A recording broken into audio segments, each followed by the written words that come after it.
And Julian Yahulnitzky, the second child of John and Anna Cherwick. That's what this is all about. We're celebrating a Cherwick reunion. And the thing is, in the past, it was the greatest thing, you know, like they had these little stoves, but no place to bake bread. Now, traditionally, bread is a very important thing in the, at least in our culture. So Still the staff of life. you're right. And every home in those days, you know, they didn't have big stoves, but they sure had big outdoor ovens. And we thought we'd just bring back a little bit of the past. And we were able to contact people. In fact, it's the wife's cousin and a friend that built these ovens, portable, modern. You know, this is the beginning almost of the 20th century. So it's quite a bit different than the old ones. The old ones were stationary, and they were built solidly from clay. And the idea behind it was you fire them up with wood, and when they're hot enough, you rake the coals out, and you can bake 2 batches of bread. And you can, after the bread is done, if you had cooks in the home that could make pies, like maybe a lot of wild berries, for instance, you know, then you could still bake bread. And it's actually, I'm thankful to my wife, because she's the one that thought that it would be a real nice beginning for this reunion if every participant, that as they come in, that they're handed an clay oven baked bun. And I'm sure everybody present can vouch for the fact that it's different than what we get from our bakeries. And now that's about all I can say. Good home cooking, eh? That's right. Well, it's got a different flavor. And we didn't do it, but for instance, we tried out the oven on our yard just to get an idea of how much heat you need. And the wife and niece made a loaf and baked it on cabbage leaves. Now there's the real McCoy. But we may have some tomorrow, I don't know. How do they put the buns and loaves in? Do they have kind of a large spatula, or? Yeah, there's special tools for it. At one time they were all wood. Now we have steel. And there's a kind of a... Oh, here's one behind us right here, sir. There. Oh, there's a good example right there. Yeah, see? That's and how you do it. You use this to put it in, take the hot bread out, and then there's another tool to rake the coals out. Well, that is really interesting. That's a real hospitable way to welcome a person. All the visitors from all over different provinces too, well, by giving them a home cooking. I think it gives everybody kind of a, you know, you kind of think about, well, where do we come from, or what is our beginning? I think that's what this is all about. A lot are interested in their heritage. That's the heritage. We have fourth generation, and in here we have at least 5 generations represented. That's what Canada's all about, to keep this alive. And for instance, a lot of these 4th generation, they're coming and they want to know, they know, and they're going to find out with this reunion where our origin. That's right. Where it all started. That's it. Yeah. Right down to the. That's it. There's something we don't want to lose in this modern age. To remember our roots. Some of us older ones, I'm maybe getting to the level that I'm one of the older ones. We remember a lot of these things. I still know. I can still recognize every branch of the family, although I know only a small percentage of them. But I know that all the young ones, my grandsons, for instance, they're interested, are they? This is a real experience for them. Yeah. That's as simple as that. Second farthest from this reunion. And where's that? Just a mile and a half south of here. Oh, the second furthest. Second furthest. My Uncle John here is the furthest. He's the furthest.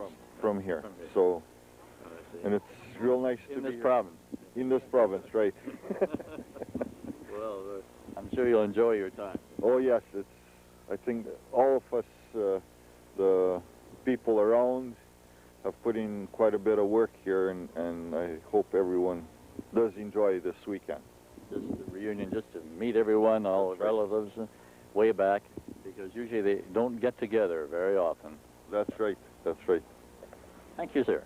Okay, and you are? I'm Bill Greba from Yellow Creek. I farmed in that area for, well, the best part of my life. I was born there. I'm one of Nellie's children. We farm at Yellow Creek with That our would be family. which side of the family is Nellie is? Nellie is a Cherwick. Cherwick. Yes, she was a Cherwick, and this is a real experience. I was involved with a group that did the organizing, and it was an experience I'll never forget, and would be happy to do again. Mary Bright. Pete was my father in the family tree, and we're from Chilliwack in British Columbia. Came all that way. All that way. I wouldn't have missed it for the world. And how are you in the family tree? How do you fit in? Well, Pete was my father, and he was one of 10 children. Don't you want to be in Would you like TV to tell us where you're from, sir? Oh, I'm from Rose Valley. Yeah, farm up there. Sure. Farmed there all my life. That's where my mom moved when she left this part of the country. Yeah. And That's great. You're going to have a good time here the next day or so. that's for sure. This is a good start, anyway. Hi, Elizabeth. How you doing? Fine, thank you. Good. Okay, now. My good wife, Elsa. Elsa? Hi. How you doing? And so, how do you fit into the family tree here, then? Well, we grew up across the road from each other. The fence was very poor, you know. Oh, I see. So I didn't have to jump. I just crawled the fence. Yeah. Close neighbors. No barbed wire in those days. Mike's dad and my dad were brothers.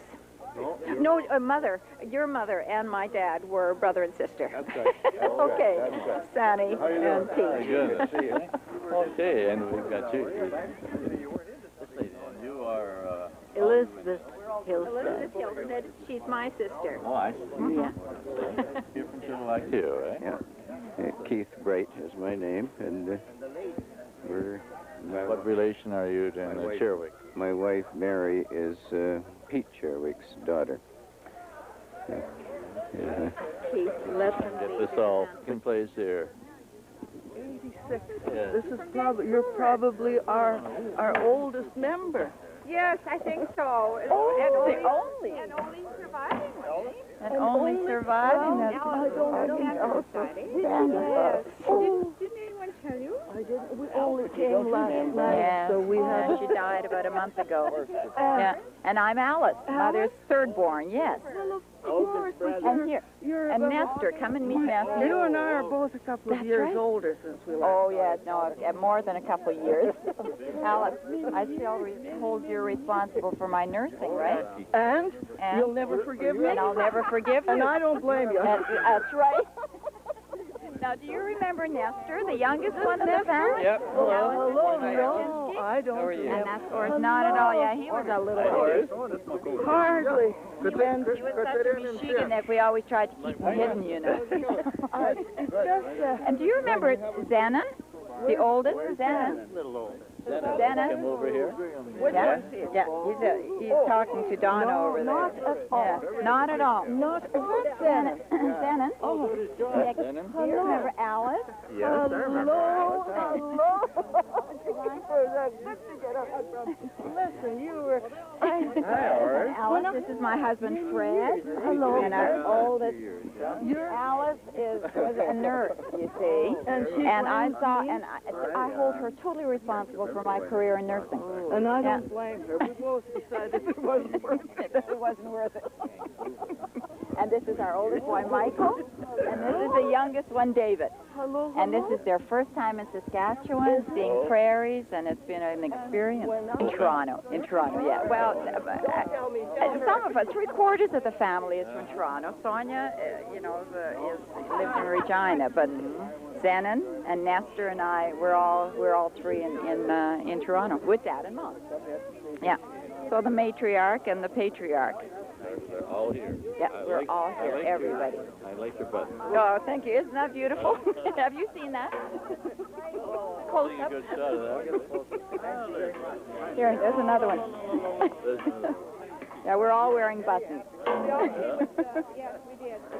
Ukrainians today. Who are you? No, I'm from Regina. But my whole family came from Toronto. Isn't that great? The whole family, whatever you. Hello. I'm sneaking up at you here.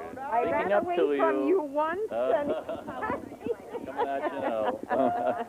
I understand you're responsible for a great deal of this, you two ladies. No, who told you that? They were trying to blame you, I mean, for Oh, yeah, whatever goes wrong, we're responsible. No. Oh, we contributed. Greba from Yellow Creek, and my husband's mother was a Cherwick. So that's how you're here. that's how come I'm here, yes. You have done some arranging, though, have you? Oh, all I've done is just sort of made buns in the clay oven yesterday. I wasn't on the organizing committee, no. Deanna? Donna. Yeah. So we just live a mile and a half down the road. So how do you fit into the family tree? Oh, we're from Mary. How far back is that? The oldest in the family, I believe, yes. Yeah, my husband would be her great-grandson or her grandson. Yeah, I'm too many generations. It's hard, you have to think back Yeah. all the time, like it's, Yeah. So I'm an outlaw. I'm not really blood relative. I'm an outlaw too, and I don't think I'm an outlaw. Oh, but it's fun being an outlaw. Run around and do your thing with everybody, yeah. Archwell, Saskatchewan. And how do you fit into the family tree? I'm married to Pete Cherry's daughter, Elizabeth. And my son is coming this afternoon, and his wife, from Saskatoon. From Saskatoon. Yeah. Coming from miles around, right? Well, nothing nowadays. Just get up and go. Yeah. You from? Well, we're from Warman. And how do you fit in the family tree? And your name? I'm Diane Schmidt, and I'm Mary Yaholnitsky, Mary Cherwick Yaholnitsky's granddaughter. My mother was the baby in that family. All right, and you're all from Warman, eh? No. No? My name's David Pateri. We're from North Battleford. And same thing as Diane had mentioned, would be the grandson of Mary Cherwick. Yeah. Somewhere along that line, yeah. It's like a long story, you know. Yeah. Your little granddaughter here, too. Yeah, and this is my daughter Noelle. Hi, Noelle. My wife Cheryl. Hi. Hello, Cheryl. And we've got, there's Jeremy. This is my son Jeremy. Hi, Jeremy. Hope you have a good time. Yeah. Yeah? Just a few minutes of your time. And you're at the registration table. And who are you and how are you? I imagine you're one of the organizers. No. Well, I help too, but no. I am Sanny's Cherwick, oldest daughter. And what?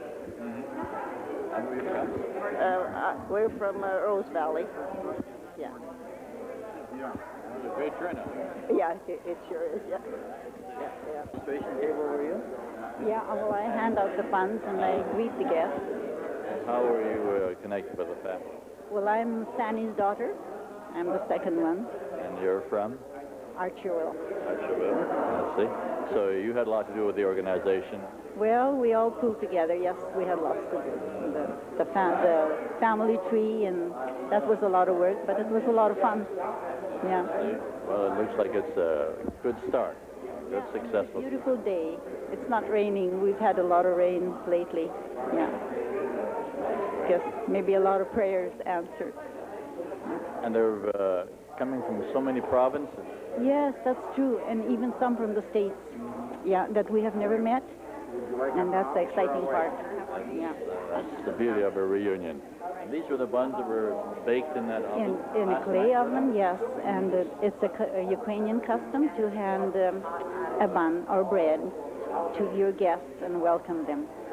So that's what we did. I see. Could you explain the wheel over here that people are looking at? Do they report in and put the name beside it? Well, yes. You see, we give each one a gold star, and they find their name on the wheel and put the star beside their name, so we know that they're here. Just like attendance record. Right. Well, thank you very much, then. You're welcome. These are the people that are responsible for this wheel.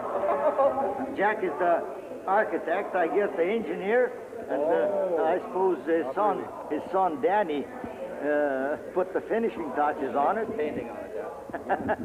So, I think it's a real brilliant idea. Real nice.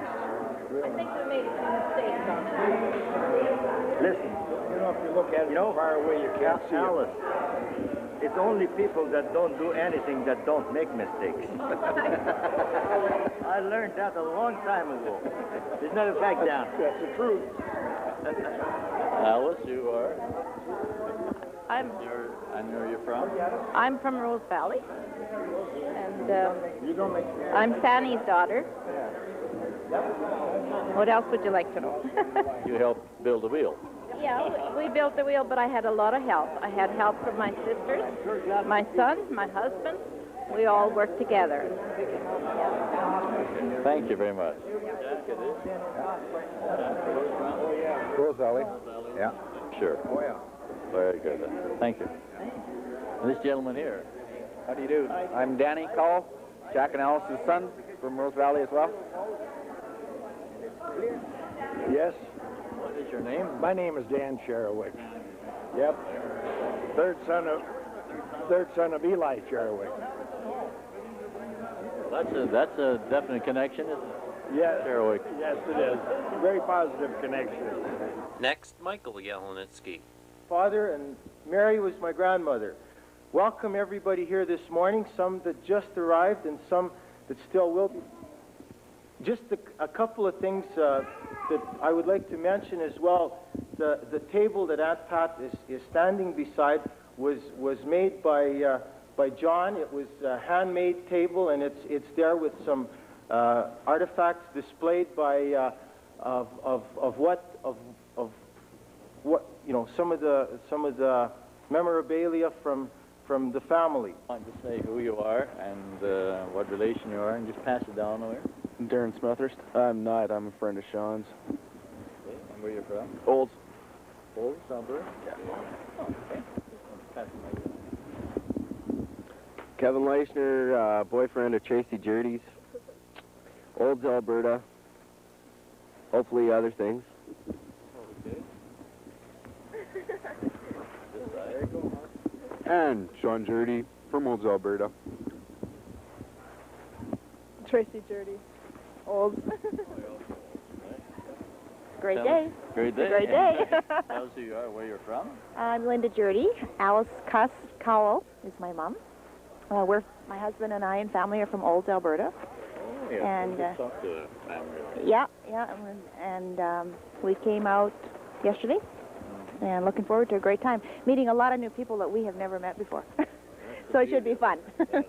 Looking forward to it. Thanks for the band. Yeah, that's better. You're from Olds, too? Yes, I'm from Olds. Yeah.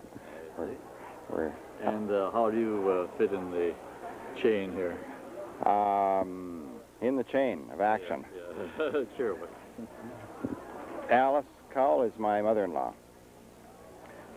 So and I married her daughter, Alice's daughter. And Alice was a cuss. And you guys know the rest of the story. British Columbia. Vancouver. Now, that's a long way to come. It was a long way to come, but it was such a pleasure to come for this. That is great. Yes, I was really looking forward to it. And how do you relate to the Sherwick? I'm the oldest daughter of Nellie. And I don't know where she comes in the family, about the middle of the family. In the middle. Yes, yes. And my children are here, and well, it's just so wonderful to be here and reunite with the family. People you haven't seen for so long. For very many years, some of them, and some I have not ever met at all. And so it's going to be such a great pleasure to meet them. From coming from so far. Right, it is. Thank you very much. Thank you. He's really going at it there. I'd like to get over the bench here. I'm Al Schmidt. I'm related to Nick and Helen Kazuska. I married their daughter. I live just north of Saskatoon. And you enjoying Pension? Well, I enjoy all the food here. I'm an outsider. I'm a German, so good thing they don't have these functions every month, because it takes me about a month to get rid of all the, the excess weight I put on one of these.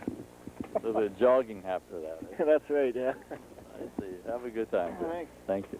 Nick, and I'm a grandson of Stanley Custis. I'm presently living in Saskatoon.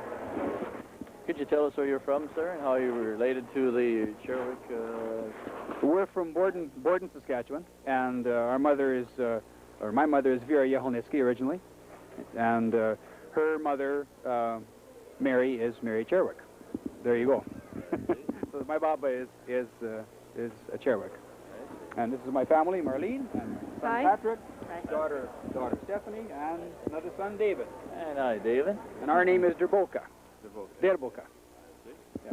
So you're going to enjoy yourselves for the... Oh, we surely are. You bet. Thanks very much. You're welcome. Who are and where you're from? Sir, come right in here. I'm Julia Cherwick, Nordness, and this is my husband, Jereen, and we're from Saskatoon. And you're related to the Cherwicks in what way? Yeah, my dad was Pete. My dad was Pete Cherwick. Yeah.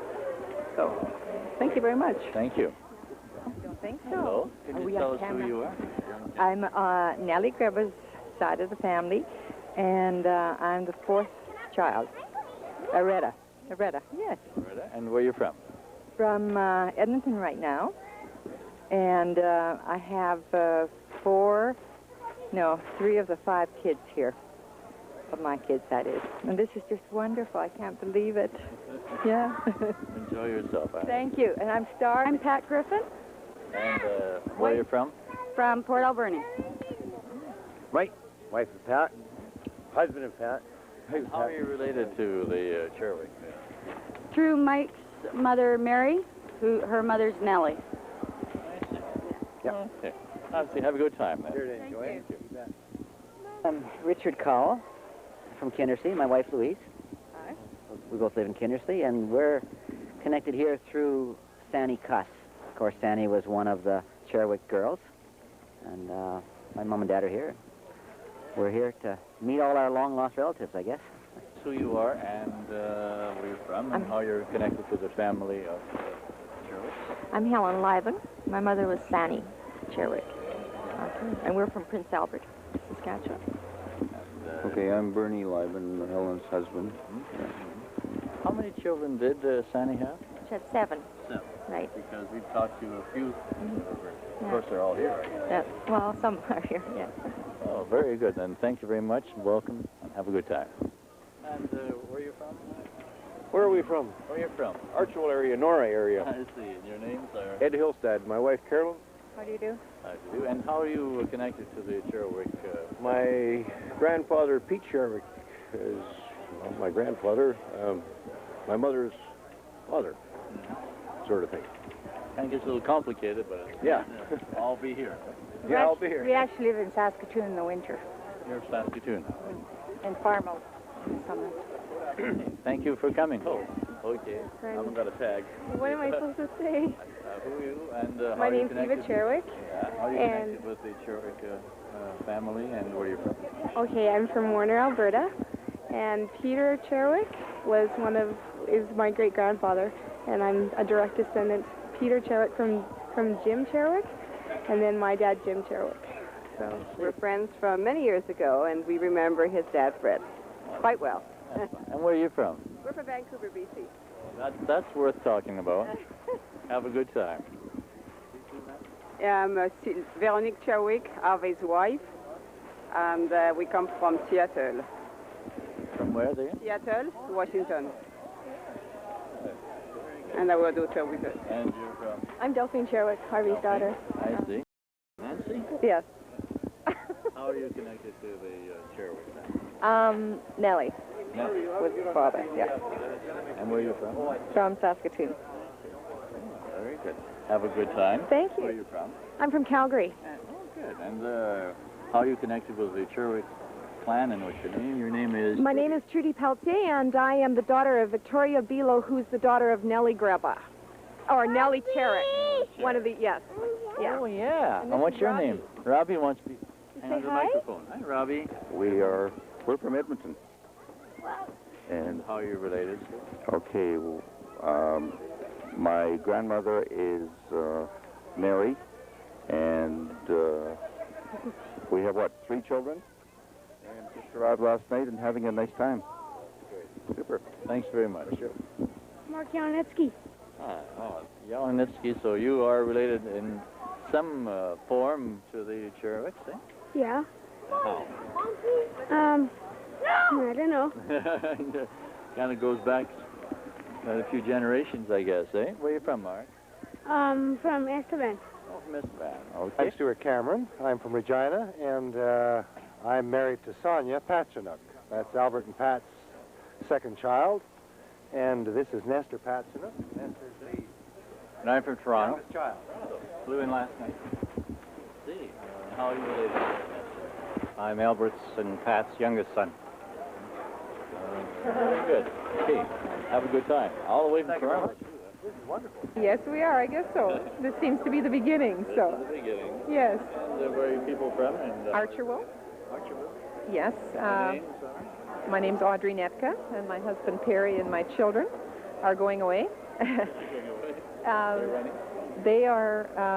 My husband's mother was was Sandy Cherwick's daughter. Okay. That's how you're related. That's how I'm related. Yes. Very good. Where are you from? Warner, Alberta. Oh, good. And your names are? I'm Claire Cherwick. I'm Jim's wife. This is Wayne. Wayne Cherwick from Aldergrove, BC. Where are you from? Aldergrove, BC. Yeah, Alberta and BC. Mm-hmm. How are you both related? First you. He's my brother-in-law. We're Jim Cherwick's seniors.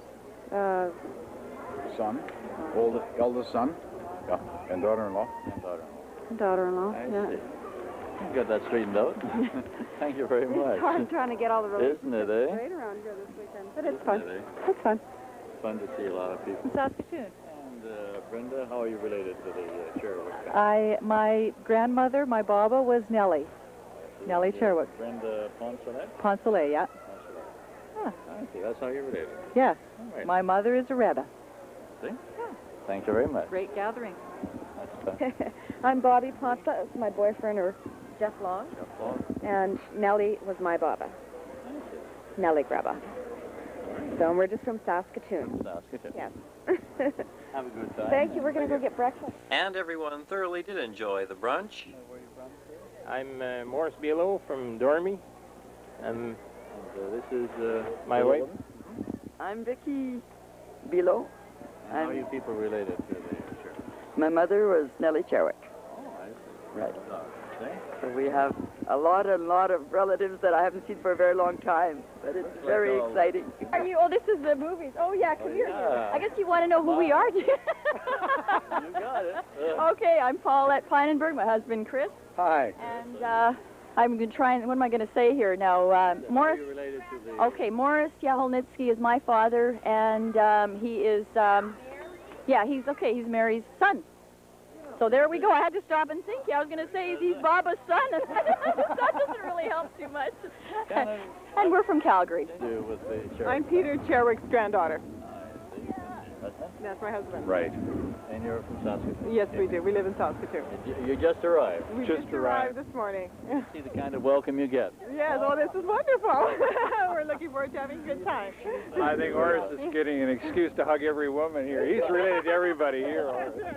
Pleasure to have you fellas come out and give us such a good... I am Mary's fourth one.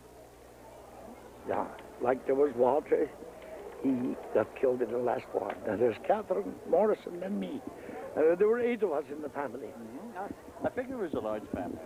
Never experienced anything like it, you know. It's wonderful. I get sentimental over it. Why didn't we do it sooner, when the parents were still living?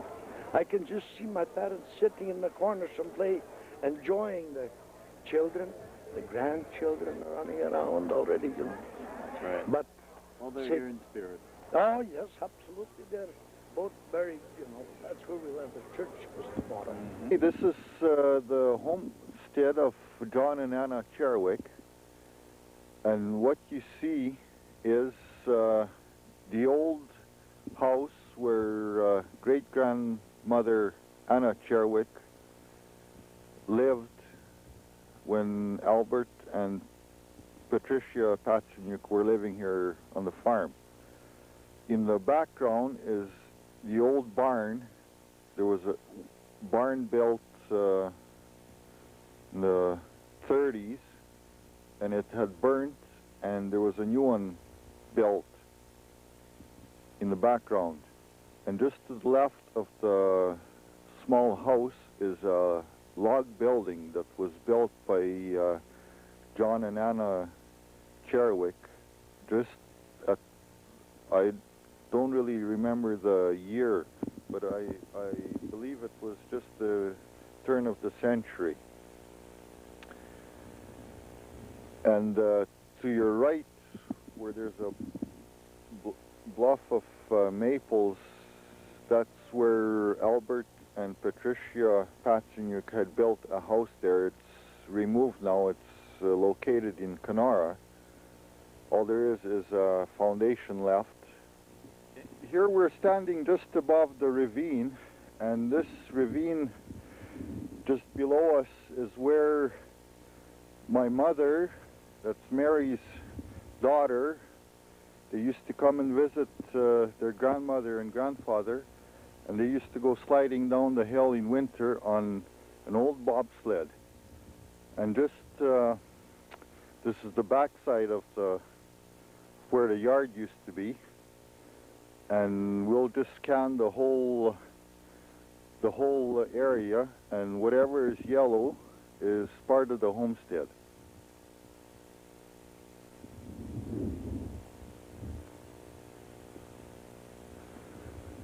And through the years, it's changed. There used to be a lot of bluffs on it, but because of agriculture practices, about 20 years ago or so, it was all the land had to be grown so it would produce, and it's been cleared out, and it still produces terrific crops. And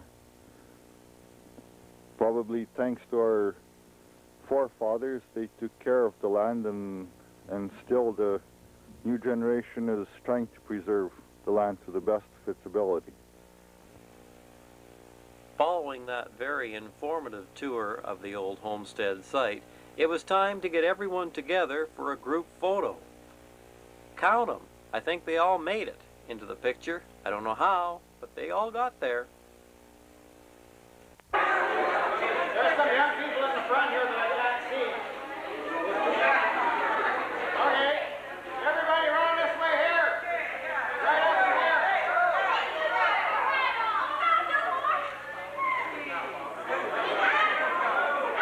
Okay, let's go. Hand out, that's it. And following the photo session, it was time for the afternoon program to get underway.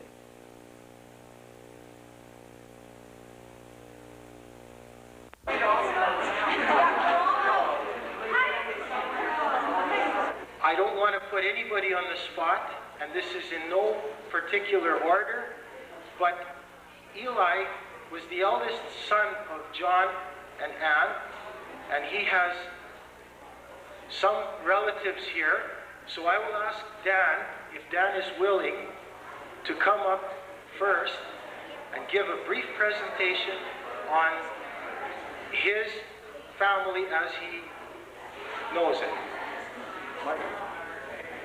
Thank you. I hope you can hear me. And I'll apologize for slow speech. I have Parkinson's. And it does affect the speech. Sometimes it's difficult to maintain your train of thought. Sometimes I may pause and bear with me. My name is Dan Cherwick. I'm the third oldest, or the third child of Eli Cherwick, who was the oldest of all of our parents. In February 1923,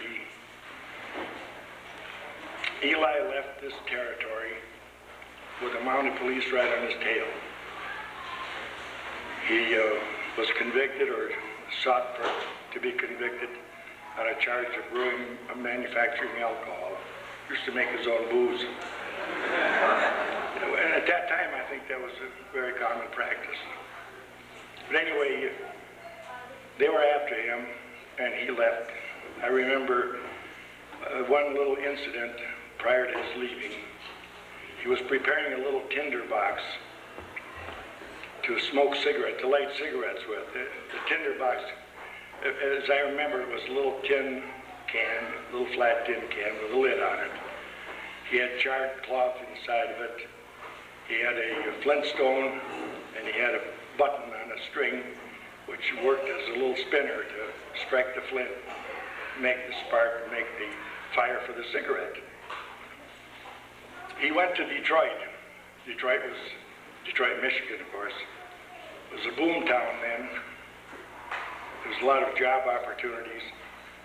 And he worked as a carpenter in the beginning. Rough carpenter. Worked himself up into work as a finish carpenter. And ultimately, he developed a career as a model maker in the automobile business. In 1924, my mother, Catherine Zerwell,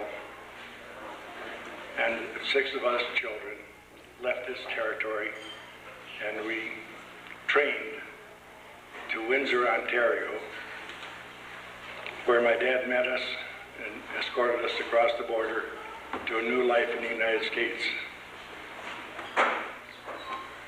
It was a very short life before the family broke up. There was family strife, there was quarrels, fights, disagreements, ultimately divorce. My sister Mary, who was the youngest of the 6 children, went with my mother, and the boys, on advice of my oldest brother Steve, went with the father to make it easier for Mom to make her way without the encumbrance of a bunch of kids. And it was that way through the beginning of the Depression, through the Depression, and on into the recovery period.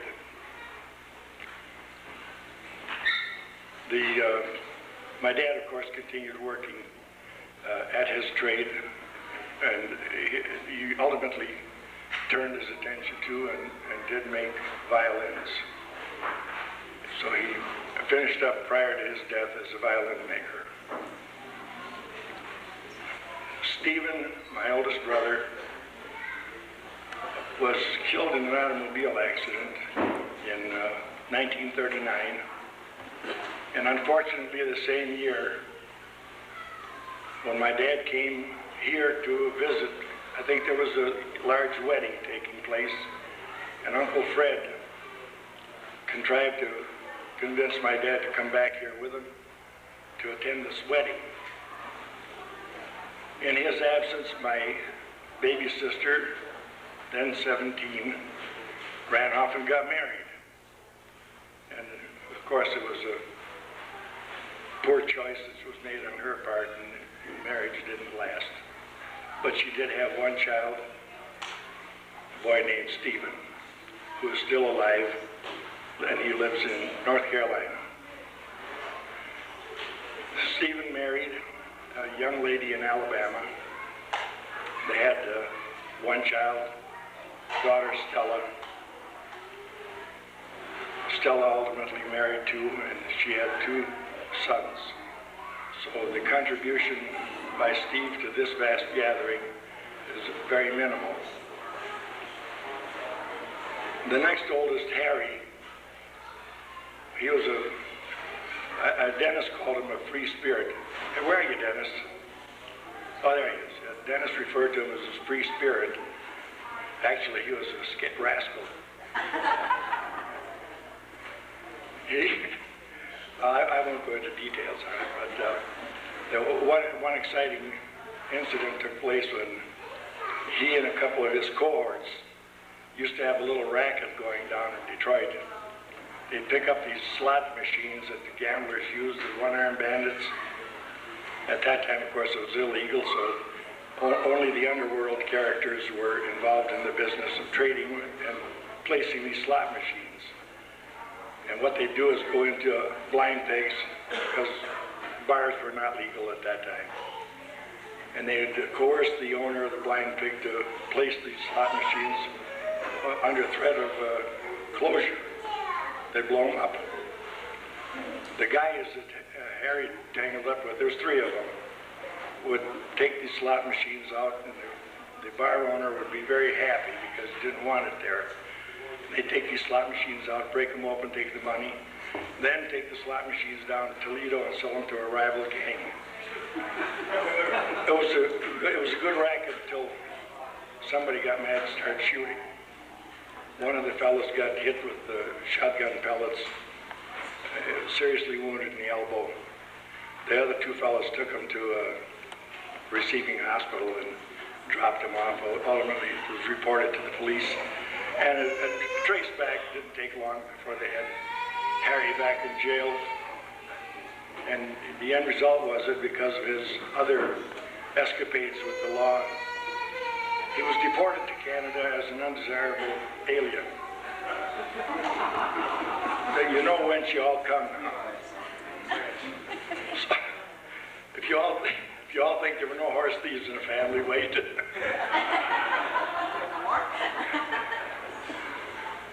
Anyway, he was deported to Windsor, where he met and married a beautiful young lady named Mary Kowalowitz. Thank you, Dennis. And they raised a big family, a beautiful family of 8 kids, 4 boys and 4 girls, and only one of them is here also. None of Eli Sherwick's other children or offsprings are present, just the 2 of us, Dennis and I. At any rate, Harry proceeded to live and continue to live on in Canada with a few escapades into the United States and a few other misadventures. Nice way to put it. In any case, that kind of covers Harry and his business. My turn came next. I graduated high school in Detroit. And after high school, I hired in with the telephone company, the local telephone company. It's called Michigan Bell.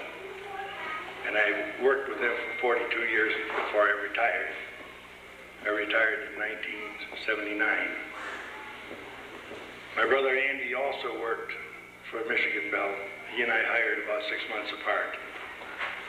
And he also had a little over 42 years before he retired. He retired as an engineer, and I retired as a supervisor in repair. My brother Paul worked as a computer operator for a development company in Traverse City. In 1977, Paul married, a little closer, Paul married a young lady in the Detroit area, and they had 1 child, Paula. Leela, his wife, had a previous marriage, and she had a son by that marriage. Paul raised the 2 children. He worked as a computer operator, and they lived happily in the area where I now live, in northwestern Michigan.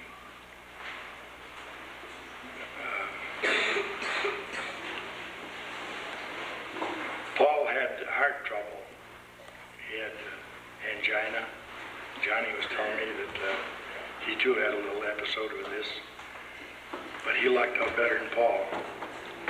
They took Paul in for a bypass, and he never got off the table.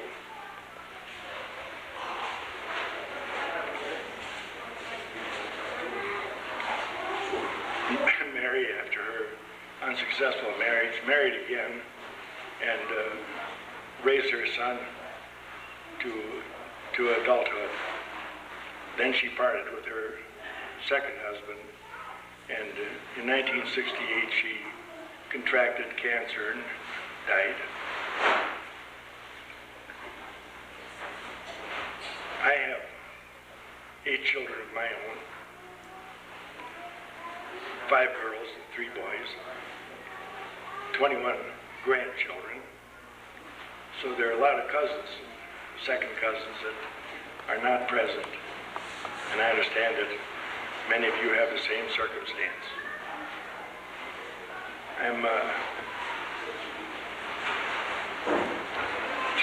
be here. I hope all of you have a very, very happy future. Thank you very much. Next, this is the family that my roots come from, Mary, and I'll ask Morris, Uncle Morris, to come up and talk about our family. Well, I'm very happy to announce that all remaining 7 of us are here today. It all started out with Julian and Mary, my parents, in 1911. That's when they were married.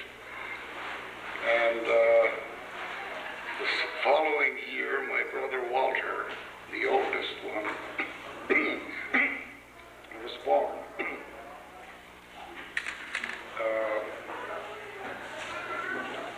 That was in 1912.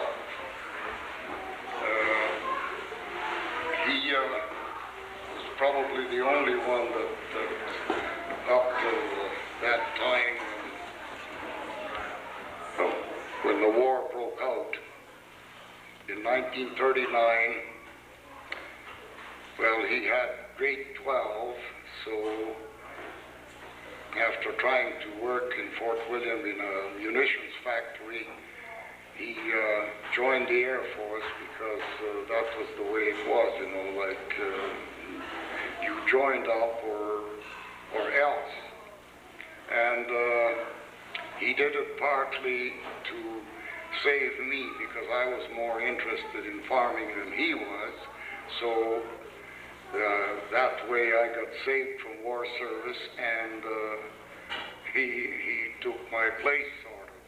Well, he didn't live too long after being in a little bit in North Africa. There wasn't much of a campaign there, but his first really fighting was over Malta. That's prior to the invasion of Sicily, and he died on the 11th of April, well, it doesn't matter, in April of 1943. And I understand that was the last day of the fighting over Malta prior to the invasion of Sicily. So that was that. In 1914, my sister Catherine was born in February, and married Steve in 1939. In fact, I believe that's the wedding that Dan referred to when he said that his father, Eli, had come to. Now, there are some conflicting reports as far as I heard it from Mother, that Uncle Eli had promised her that. Johnny says today that he had promised Catherine because she was very fond of Uncle Eli. And whatever way it was, I remember when Uncle Eli walked into the old yard where Johnny and Audrey still live. It was, I think he was a day late for the wedding, but he got there anyway. Certainly was a very welcome addition, because I was right next after Catherine, so I remember it quite well. And so I got to know Uncle Eli, well as could be at the time. But the third one on the list, oh yeah, incidentally, Catherine and Steve, they got married in 39 and they raised a family of 4 children, and those 4 children are all here. Joanne, now Zavislek, and Boris, and May is not here, but Midge and Marianne are here, and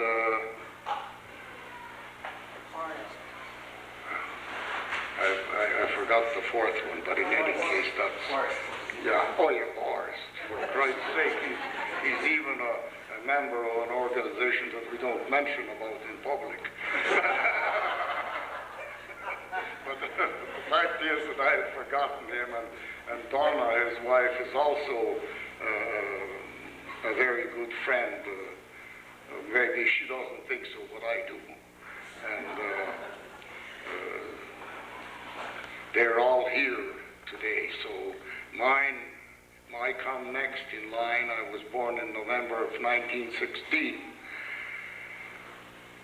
And what little schooling I had was right here at home. The school was a half a mile west of here. And I finished grade 8, and of course I started grade 9 in 1930. And I got 2 weeks of so-called grade 9, and then the school burnt down, so that ended my academic career. So I worked here and there, and then came back and started farming and or helping Dad. And well, in fact, I have to admit that even being that in busy times we used to walk across this home quarter from the school, and if Dad was out on the field, I'd always coax him to let me hold the reins. He was seeding or whatever he was doing in the field in those days. It was all horses, and for me that was a bigger interest than anything of academic nature. So I did graduate into farming, and it was enjoyable too, in a sense. Later on we started farming, and I think at that time Johnny and I did better on that. We rented every acre of land than it's possible to do now with all this newfangled equipment and thousands of acres of land. But the fact, that's not what we're here for. The thing is that, and I think it was finally in 1947 I started thinking seriously with the help of the late Uncle Bill in Winnipeg. He was the one that really sort of almost gave me an ultimatum that I better get married, or there's not going to be nothing will happen that will be of any consequence. So I did. Helen and I got married in 1947, and from that union we had a boy and a girl married. The girl is here, Paulette and Chris. I don't know if some of you have met them, but they are here. Greg was here for a little while after noon yesterday, and they are supposed to be back here today. From there on,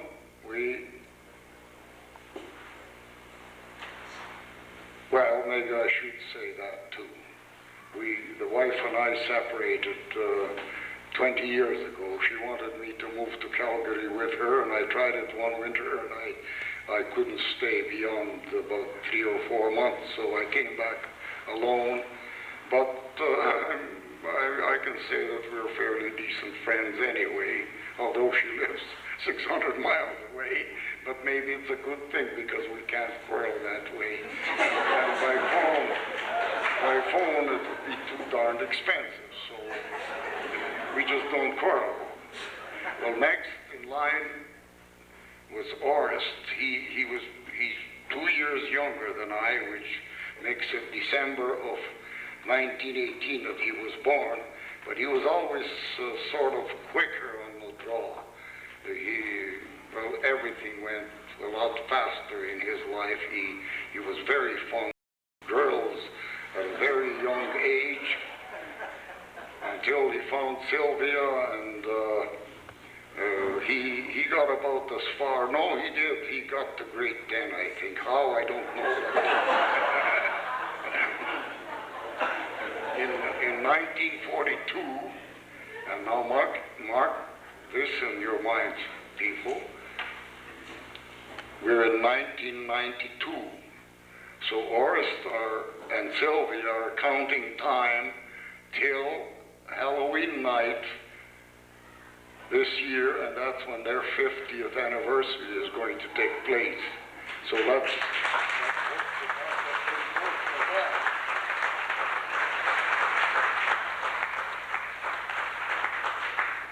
in any case, that union was born Judy and Mervyn are not here, but Pearl and Dane are, and they each have 2 children each, and all getting along very well. Now after that was Vera. She was born in April of 1921, yeah. And Vera went to school a little bit longer than I did. In fact, she had a couple of years university before she took up normal and became a teacher and went back to university and got a permanent certificate for teaching. And I forgot to ask her what year they were married, but they did get married. Dick Darboka and Vera did get married, and I'm happy to report that their children are all here, Stephen and Marilyn and Barbara and Johnny, and I don't know if Donna is here because I didn't see Donna. Are you there, Donna? Yes.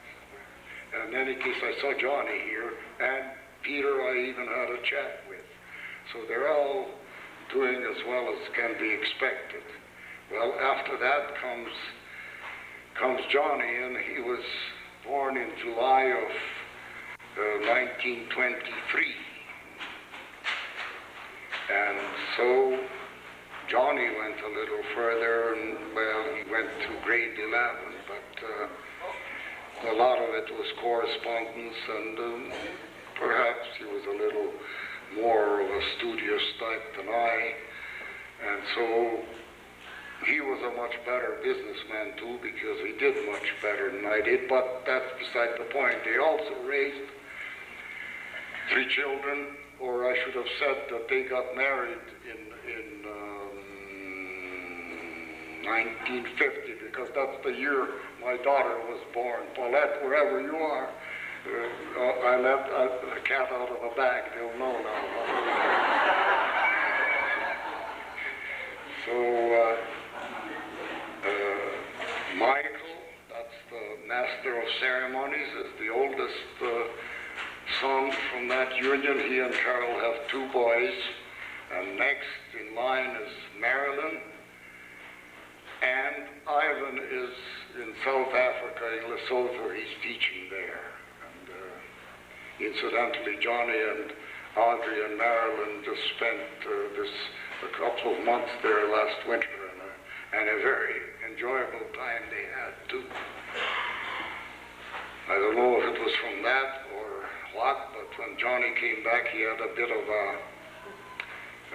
what he thought was a heart attack, and well, he found out later that it was an angina attack, and it happened twice or 3 times, and luckily he went to Saskatoon University Hospital, and they fixed him up without even having to perform surgery, and to all intents and purposes, but of course pending an examination sometime this month, because it is August the 1st today, so it'll be sometime this month.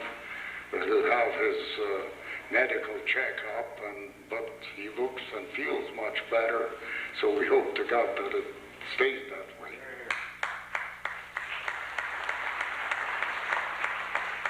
After that, after Johnny came Alice. Alice and Orest are here. They don't have any children with her, but they had 3. The oldest one has a family. Busy building or starting a new business or whatever it is. I don't know exactly in what town, somewhere in BC. But Forrest and Alice make their home in Dawson Creek. And I don't know where Johnny and Julie are, but they're all well and doing quite well. So that leaves Helen and Nick. Helen was, I didn't even tell you when Alice was born in June of 1925, yes. And Helen was born 4 years later, in August of 1929, if I'm not lying now. That's so give or take a year or two, it doesn't really matter this late in the stage. But in any case, Helen initially married Peter Puteria, a local boy, and they had 2 children, David and Diane, and they're both here today with their families. And then Peter was killed in a construction accident in Moose Jaw back in 1955. And Helen married Nick Kozuska in 1958. And from that union, there were 3 boys born. Unfortunately, one was not, well, he had a heart condition. I don't really know the medical term for that, but he passed away a few years ago. And the other, of course, the other 2 are well and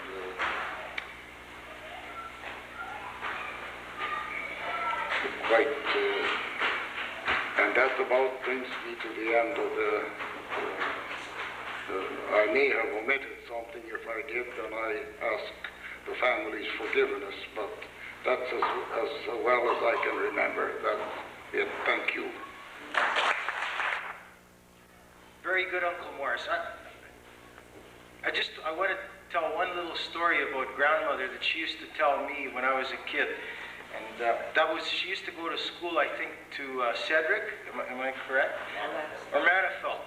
Anyhow, she told me this story about how the teacher one day gave her an apple and how good that apple looked, but she knew she had brothers and sisters at home, and yet she couldn't eat it, but she had to carry it home to share it. So she put it by the stem in her mouth and walked all the way home so she could share it with her brothers and sisters. And I think that was the kind of a lady grandmother was.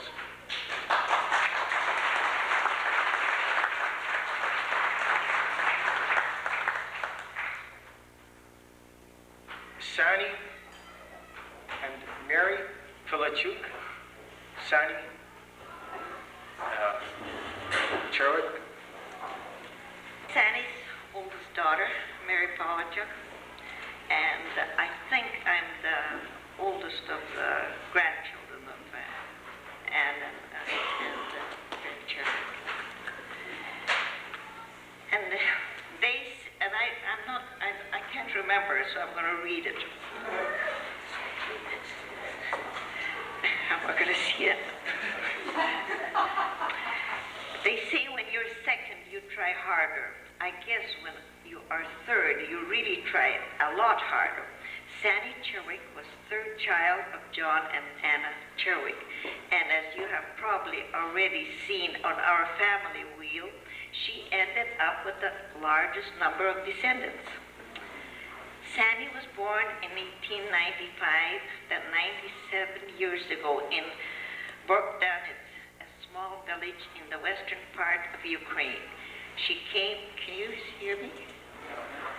She came to Canada with her parents and the rest of their family in 1898.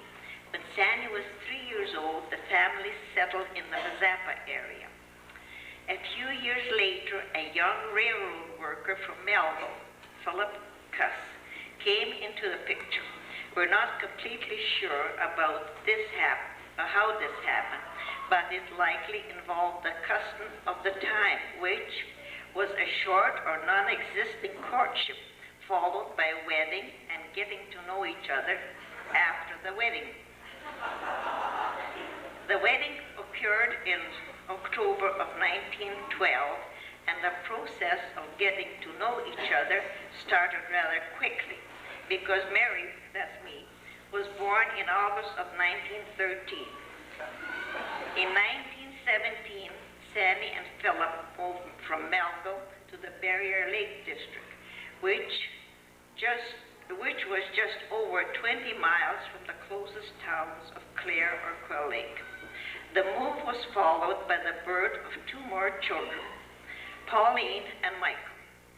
It also involved a change of occupation from railroading to farming. 3 years later, in 1920, the family moved again to a farm that was eventually to become the home place, and that Michael eventually took over when Philip retired. Anna was born when this move was made. Philip homesteaded some land near the home quarter, and in 1923 the family moved there.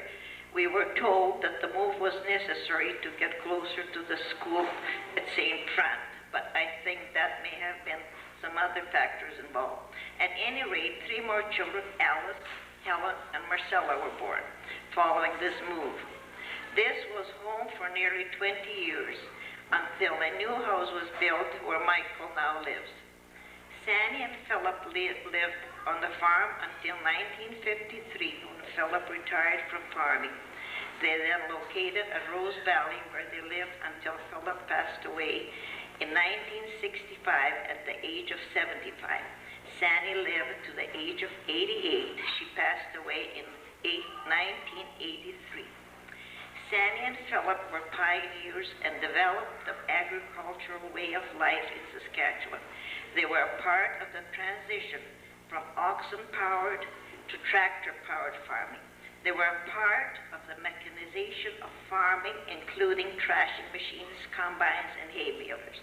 They were also part of the group that developed the road system and livestock instruments, the marketing system, and our method of local government.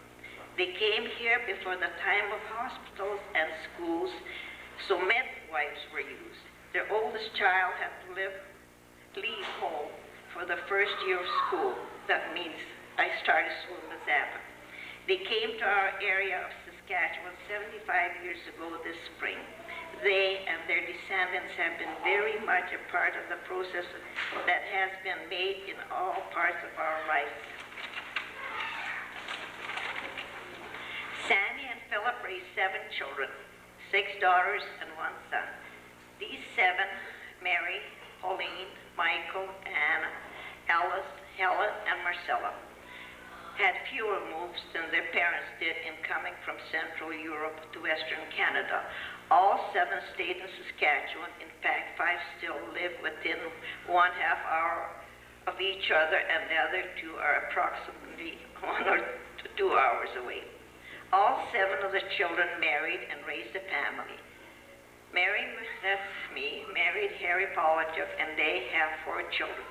Pauline married Nick Netka and had 3 children.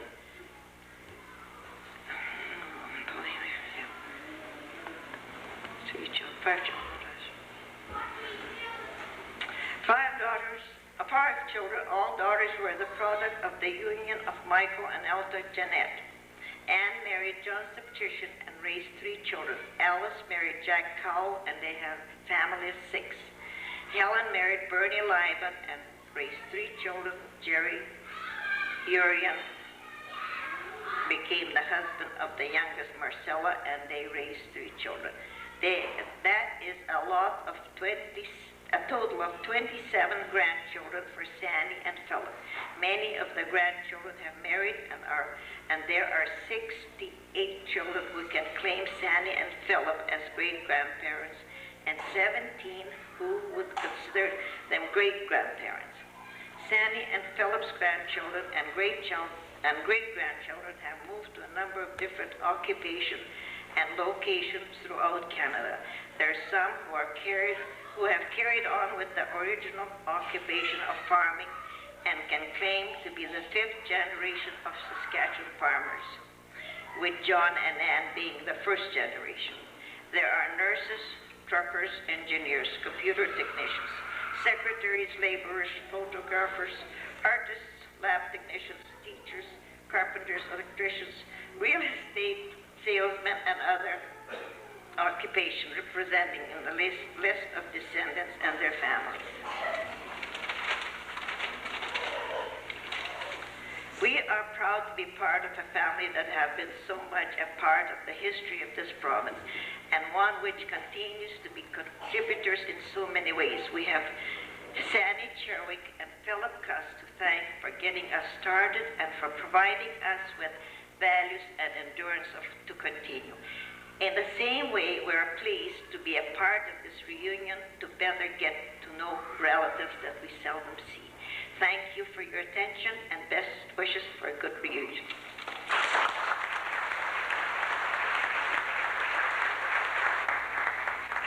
Thank you very much.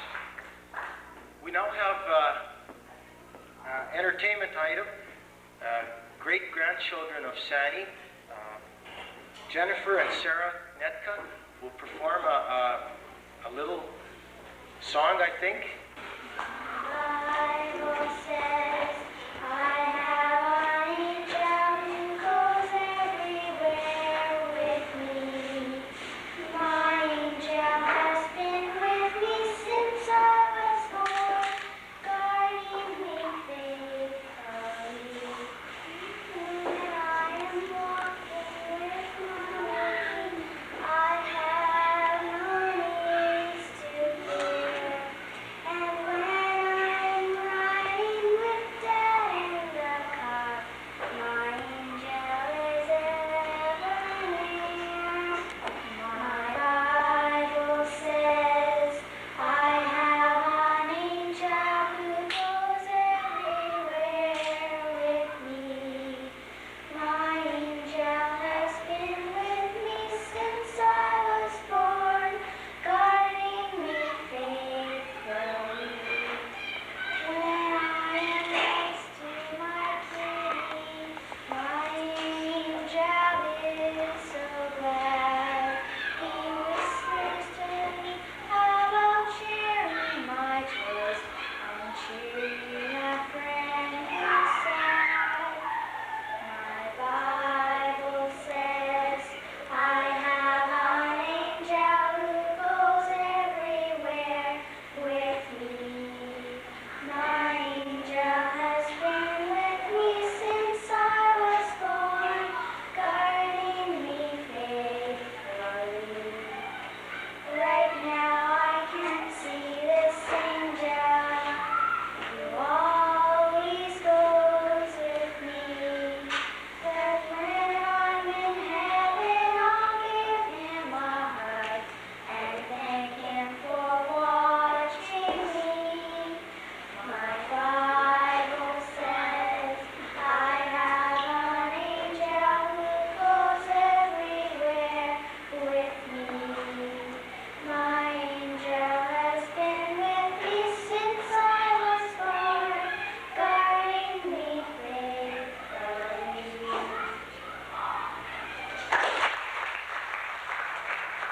Call on Caress Rutledge to talk about Mike Cherwick's family.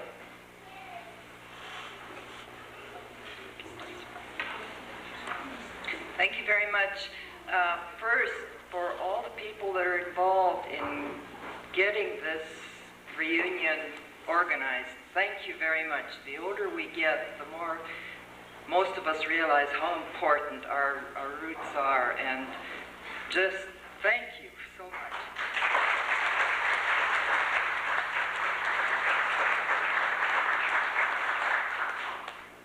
Mike Cherwick was born in Canada. He was the first child that was a Canadian, and he thought that was very important. He bragged about that many times, that he was a true Canadian. The others, they were here already. You know, they were from the Ukraine, but he was Canadian.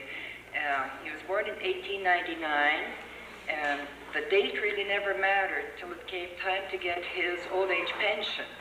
And then all of a sudden you had to present 3 pieces of identification, and it was Saskatchewan was the Northwest Territories at that time. And he was born in November, he was born in February. They didn't really know, you know. Eventually he got his checks and it was okay, but there was, I think there had been a fire in Regina or something, and the church records weren't very well kept at that time either, so there was discrepancy there. Mike had only grade 4 education. He had 2 younger brothers who were very smart, Pete and Fred, and he said, we knew right away they had to go to school. So he quit school and he went to work, and he didn't marry till he was 34, so he had a lot of history. Dan mentioned his dad, you know. I think Mike did a lot of things like that too that we never heard about. He worked on an oil rig, he worked on a railroad, he did thrashing from Kansas North, he worked in a steel foundry, he worked in a coal mine where him and a friend of his were the only white men. The owners were white men, but the other workers were all Negroes. He worked in the auto factories. He did a lot of things, and he went back and forth between the States and Canada. And then in, I think, 1932, he came up again to this country. He saw Anna Drishka. He said she was beautiful, and he wasn't going to marry. He said, I knew, I'm such a Cherwick. He said, I have this temper, I have this strong will. He said, I'm not easy to get along with. I wasn't going to get married, but I saw her, I was smitten, and that was it. Thank heavens. 9 months later, I was born. Another 12 months, my brother, Lionel, was born. And for 6 years, my dad farmed just down the road here. But it was the Depression, and he often said he was the world's most spectacular farm failure. He had, between drought and frost, he had, I think, 5 crop failures. And his brother kept saying, come up to Nora. They need a hardware store there. His brother had a grocery store. Come to Nora, we need somebody to haul fuel and stuff. So he sold the farm, and they moved to Nora, which is, I think, about 150 miles north here. And 11 years after I was born, my sister was born there. And Dad, we did very well. Then the war came, the crops prospered, and times were good again.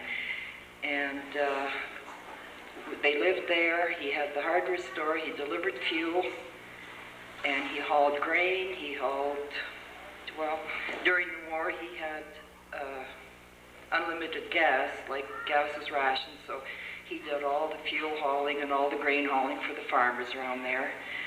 And they farmed there, or they had the store there till 1967, I think, when he retired. And they moved to Saskatoon. And the first year was bad in Saskatoon, but then he discovered the library and that kind of thing. And he was quite happy there. Also, Mom went to work, and he learned how to cook a little bit. He learned to wash dishes when he was, 67 years old. I don't think he'd washed a dish till then, but he got to be a house husband, and I think he was content then. In 1976, he developed cancer, and he died that year. We miss him to this day. My brother married, I think, 30 years this fall, just about, 30 years? Lyle is in Edmonton, and he married Pat, and they have 2 children. Mark is in Banff. Mark got married a year ago, and they have a little boy, so my brother is a grandfather. I married in Calgary 37 years ago, and we have 6 children, 5 boys and a girl. 3 of the boys are here with us today, and I have 2 granddaughters. My daughter has 2 children. My sister Janice, she's the musical one in the family. She went to school. She taught university in Edmonton, and she taught at Montreal College in Calgary and in Red Deer College. And she married in Edmonton. They were in Edmonton. They're in Calgary now. And so we're all in Alberta, and that's us. Thank you.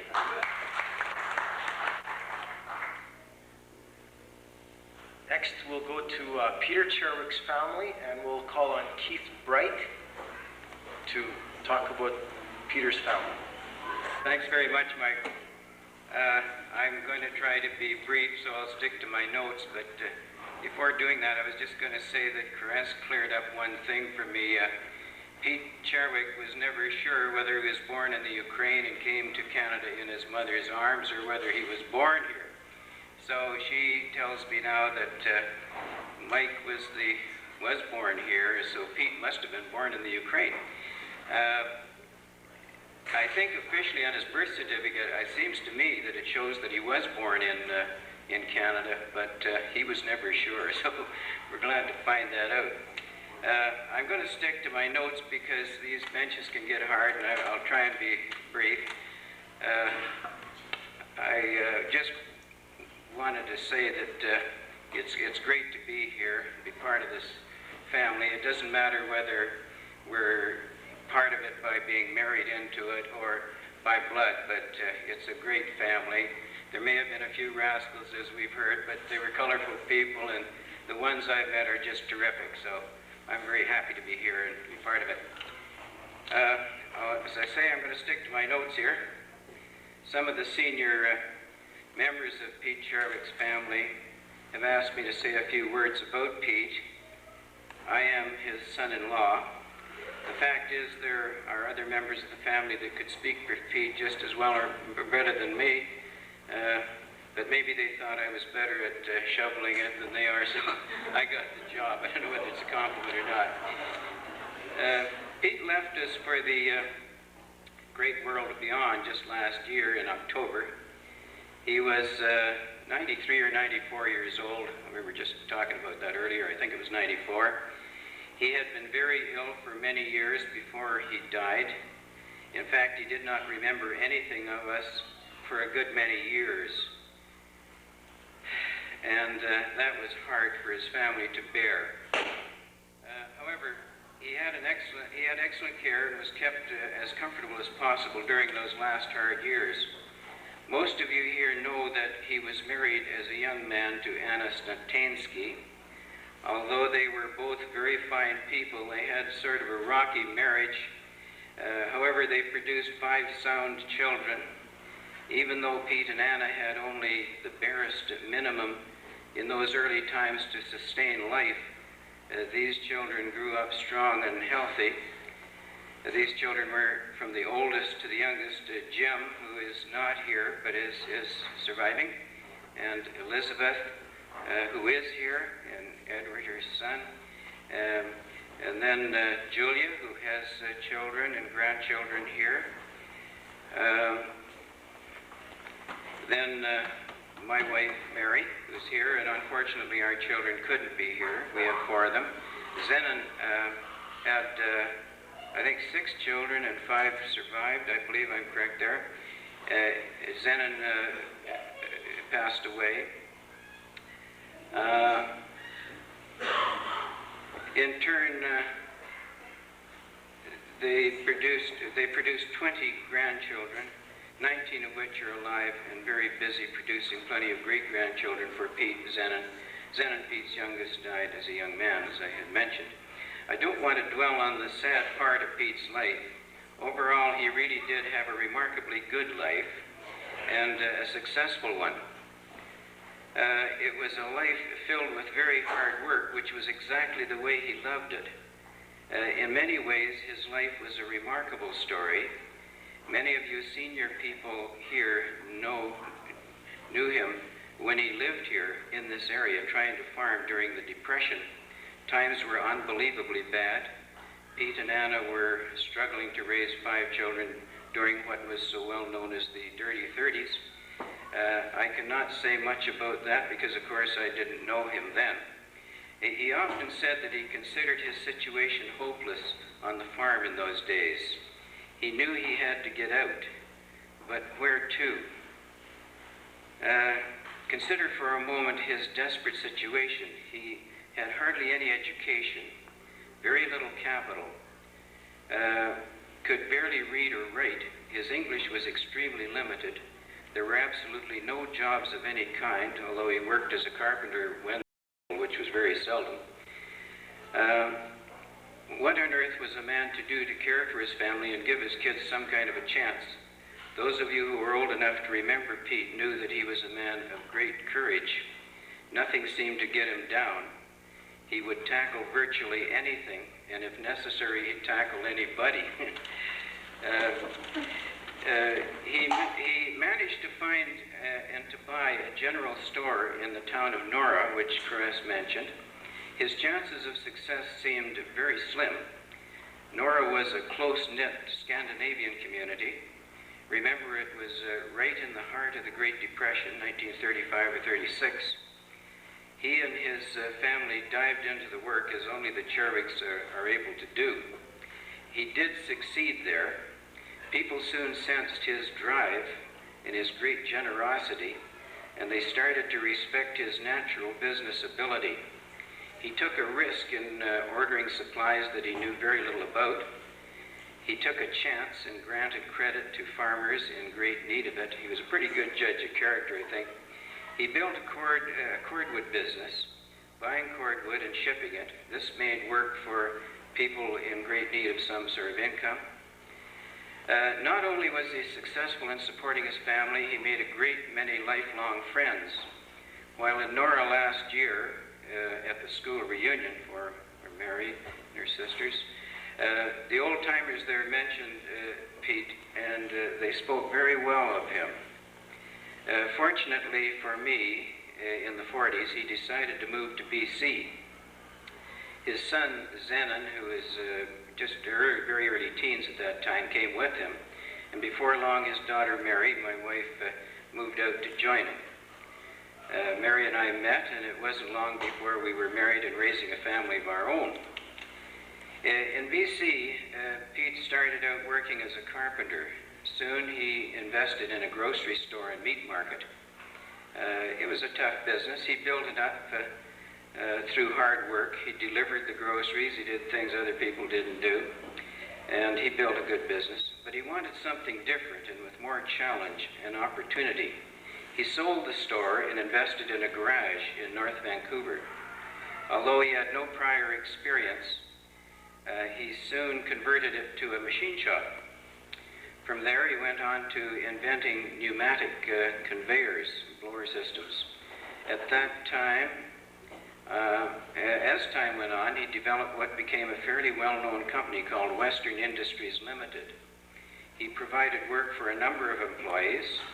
His sons and grandsons worked for him at times, and he even employed Mary as a part-time bookkeeper for a while.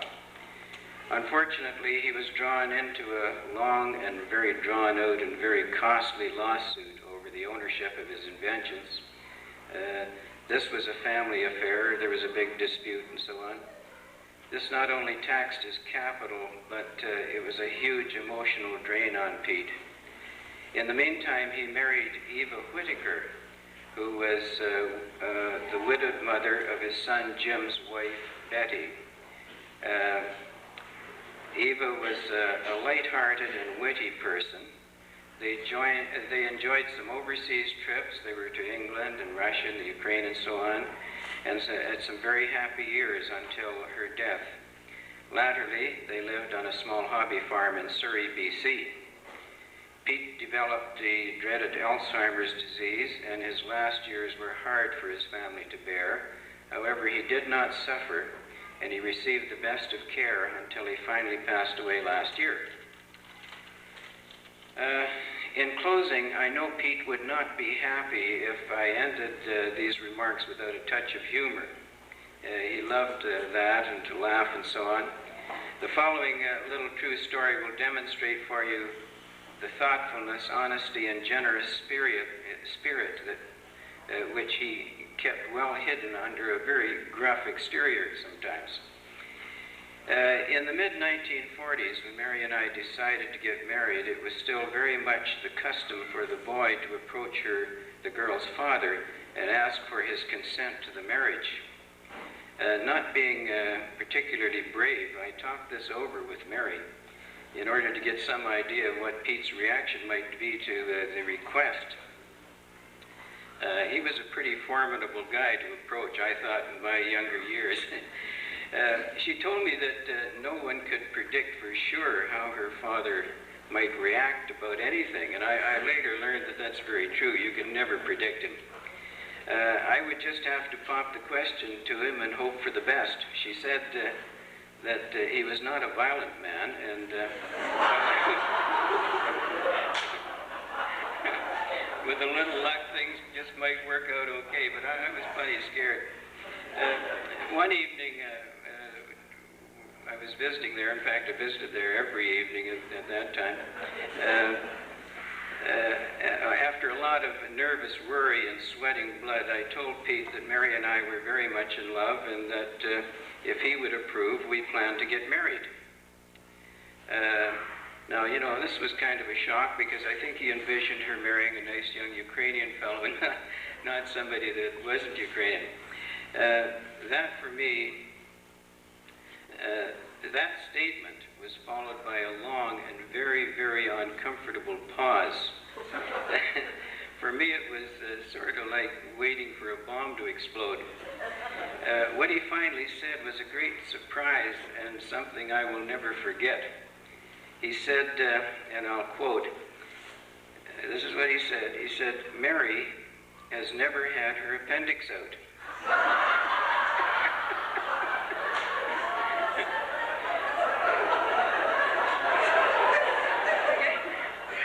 I thought, my God, what's going on here? Has he failed to understand what I'm asking? But Pete went on to say, "I have paid to have them removed from the others, but Mary so far has never had any trouble with her, so I didn't have her done." It was very plain that he wasn't kidding. I assured him that I certainly was prepared to take responsibility.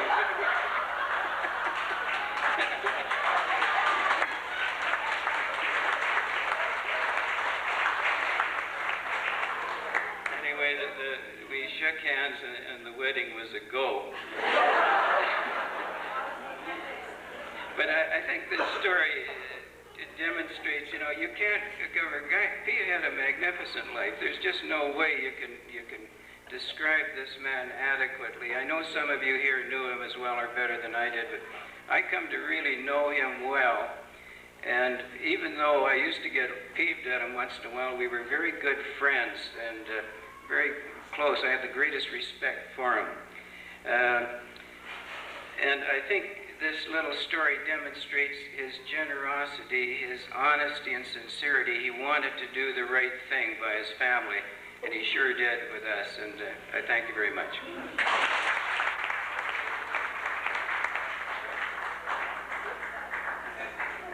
It's been excellent so far, and now we've got another entertainment item. Grandchildren of great-grandchildren of Peter will perform for us. Before we take it away, I also have one very fond memory of Grandpa Pete. I married into the family.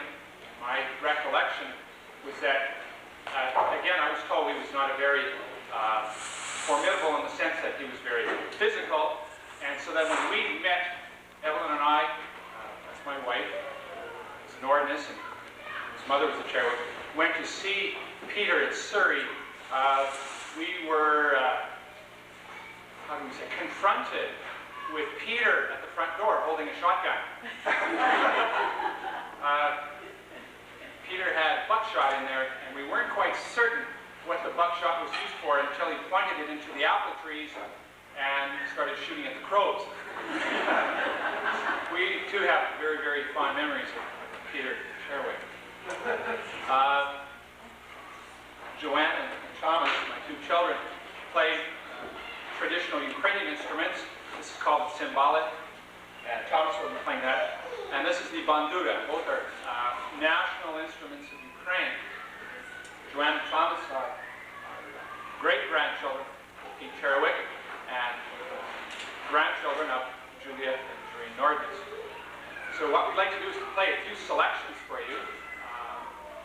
The first one is called Bukovina, and it's from the Bukovinan region, and Joanne and I will be playing a duet.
Welsh and people who were clapping to that. We were really amused and thankful for that. And then when we saw the patience of 300 or 200 strong waiting for the pictures for 45 minutes, we were happy to see a very attentive audience. So the next song we're going to be playing is a polka. It's called the F polka.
Gentelli, if I pronounce that right, to talk about Aunt Pat's family. And thank you very much.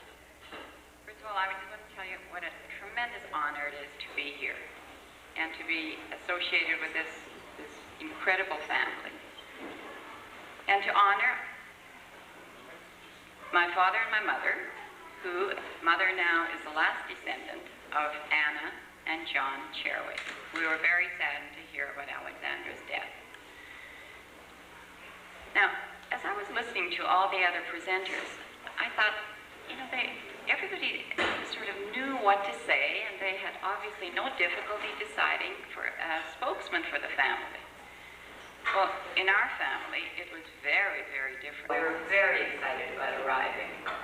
So, when we arrived on Wednesday, Mother and Father and Michael and David and I arrived. And last night, Dennis, or Dick, as he's called now, and my younger brother Nestor, and my husband arrived. And then as we sat in Sonia's new home, which she bought purposefully to accommodate all of us for this reunion, and a tremendous expense, I must admit. But anyway, we were very, very glad to have the comfort of her home. As we sat there, we, of course, reminisced. And then all of a sudden, as we're having a marvelous time, loving, loving family, Sonia said, "Oh, I just remember something. I think somebody was supposed to speak about our family." And then she said, and Alice, I think maybe it was you. And immediately they said, "No, no, no, not her. I am the firstborn. I will speak for the family." Well, my younger brother says, "No way. I'm the most loved. Mother and Dad have always loved me the best." And then Sonia says, "No, no, no, no. I have been on this committee. I have been working and working on this committee, attending hundreds of meetings, writing, faxing, writing to the government, asking for finances."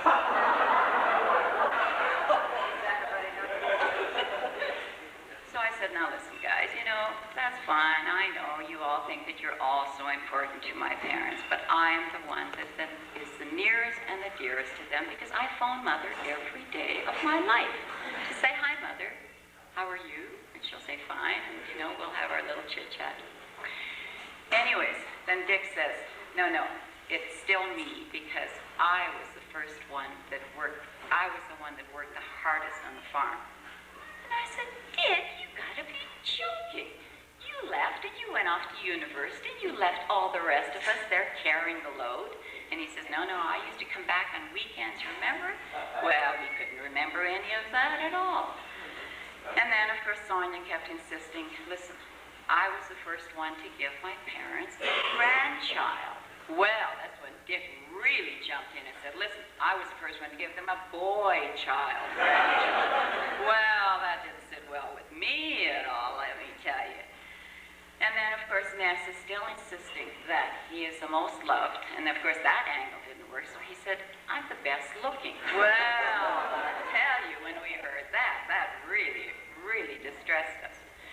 Anyways, when we finally came down to it, this is at 2 o'clock in the morning, we're still arguing, we're leaving at 6.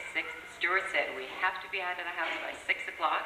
We're still arguing at 2 o'clock in the morning. Nobody knows who's going to do this presentation. So finally, I don't know who came up with the idea. I think Dad, he said, "I should be the one that should speak on this family. I'm the one that put this incredible family tree together." And then, you know, we all said, "You know, you really did." With Mother's help and Father's really dogged research and stuff, they put together a tremendous history of our family. Anyways, this still was not acceptable. So then finally, we said, "You know, we've got 2 people here that are outside of the family immediate, married into. One is a judge, and that's Stuart Cameron. So why don't we put our case to him?"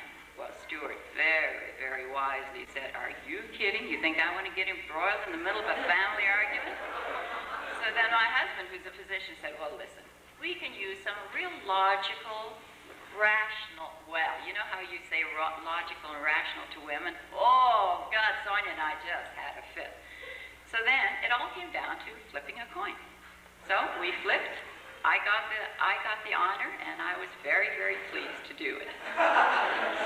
And nevertheless, just to say that none of us enjoy public speaking, but after listening to some of those stories about our relatives, you just feel good standing up here and talking about your family. We are very proud of Dad and Mom. We apologize very, very much for being late for the picture taking. I'm sorry about that. And the reason we did it is we went back to our old homestead. Okay, the entire family. We haven't been back there as a family since we left. And as a child, I guess I was maybe 13 when we left. I have nothing but good memories. I have memories that are nothing but pure joy and happiness. And I'm sure Ness is the same way, the same kind of memories, because we were children. We just knew the good. We worked, no question, we did our share, but as, compared to what Dad and Mom did, to make that a beautiful farm, as a lot of you will know, to make it a very beautiful home for us, Mother and Dad, and to give to this community what you did. When they left in 1952 for Regina, it was a tremendous move for them. It wasn't what anything that Anna and John faced when they, of course, left the old country for here, but it was still a big job for them. To go to Regina, to set up a whole new system of friends and a network, and then 8 years later to make the same kind of move to Toronto. We're very fortunate that they did. We're very happy that they did. We have a very good life in Toronto. Mother was very worried about coming. She said one of her concerns was, that Dad and I live such a very nice, quiet, gentle life now. I can go and have a nap every 15 minutes if I want to. And we said, yes, that's very true, but, we need you here. So Mother kept us kind of guessing almost until we got on the airplane on Wednesday morning. And of course, I got, the old flight insurance cancellation thing in the event that thing, but we are very fortunate that she was made it, that you're here, and that you're with us, and that we're all together. I think this is a testimony to some phenomenal genes, to a phenomenal family that grew and thrived in spite of tremendous hardships, and we all have those kind of stories in our memories. But I think we have to remember the joy that we all brought to each other, the community. And I think Johnny and Audrey, I have to give you a lot of credit, because I think when we heard about this reunion a long time ago, we all put it in the back of our minds. But then when Johnny and Audrey made the trip to Toronto and said to Dad and Mom that you really have to come, I think it was that really got them thinking, and then we all sort of prodded and, pushed to something else. Now, as far as anything else, I guess we don't have a lot of offspring and all that. Dad and Mom only have 9 grandchildren. Sonia and Stuart have 3, Dick and Sandy have 2. I didn't have any children with my first marriage, but in my second marriage, I have 2 grown, very, very lovely children. And then Ness has 2. So in all total, it's really 9 direct, and then Michael and David. We've all prospered. We've done well. We're happy. We're glad to be here. This is very much our roots. We have tremendous memories. And thank you. Thank you very much for all the work that somebody has put into this. As a woman who, I know the kind of organization that you need to do this event, and I thank you all for it. Thank you. Thank you very much, Alice. As Alice had said, Alexandra passed away just recently, and I am not aware of anybody from her family here. If there is anybody, I don't think there is. This brings to a close the first tape of your reunion.